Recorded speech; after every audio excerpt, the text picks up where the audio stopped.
Serupa ne mau lenai Rei idon kajing i janai Hang nungan shem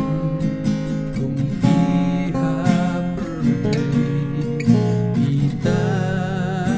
idei imei Jing it bashlei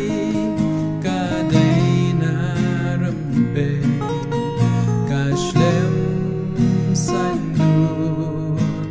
imei Kum nungan klet Jing it banala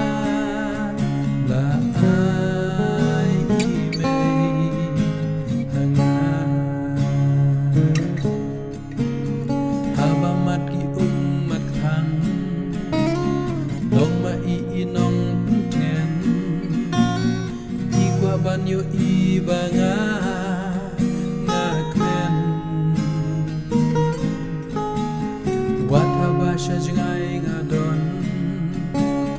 Ngam junot lekat bamon Kijing sneng jong ihanga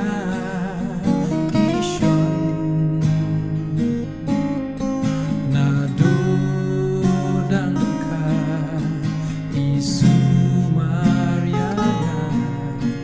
Iay jingit banala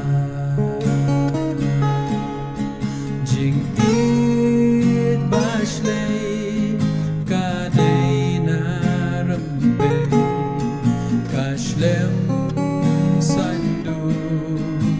imei